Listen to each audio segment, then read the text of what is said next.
Today we're going to make a no-bake, high-protein pumpkin pie cheesecake. It only has 5 grams of fat per slice, but it's so rich and creamy, you'll never know it. Super easy to make. Just mix a bunch of stuff in a bowl, throw it in a crust, into the refrigerator for a few hours, and then it's so thick, I'm going to cut a slice. We'll cut into it so you can see this in action. Okay, check this out. So, super thick, creamy, on that graham cracker crust. Got some fat-free Cool Whip on top.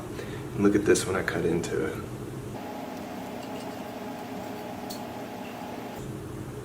Light, fluffy. Oh man, this stuff is so good. 12 grams of protein. Get out of here.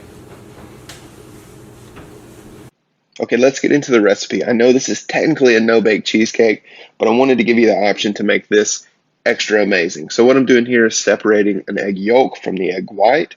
We're going to mix that up and brush it on our crust and then bake it for about 5 minutes in a 375-degree oven. What this is going to do is not only make the crust more golden brown, it's going to kind of provide this protective layer and just hold things together. So after this is baked and our cheesecake filling sets, we won't have any crumbs when we cut each slice, and everything will just hold together so much better. Totally optional though. You can go straight in the crust if you want to. Then we're going to mix our filling. So we're looking at protein powder, a sugar substitute. I'm using Swerve, which is an erythritol-based sweetener, pumpkin pie spice, canned pumpkin, and some fat-free cream cheese. If you have 1/3 fat, that works totally fine. The macros will just be slightly affected. Then we're going to mix everything together. If you have a stand mixer, great. If not, a food processor works. Or if you can really soften that cream cheese, a large whisk or even a rubber spatula will do. You just really have to get after it. Then we're going to mix in some fat-free or light Cool Whip. This is going to make things just extra fluffy, extra creamy.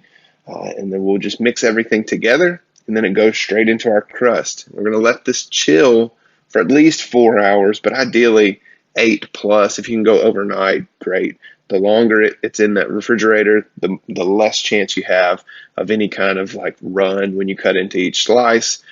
Especially if you're using a different protein powder. Since I'm using a whey encase in here, it tends to be pretty thick.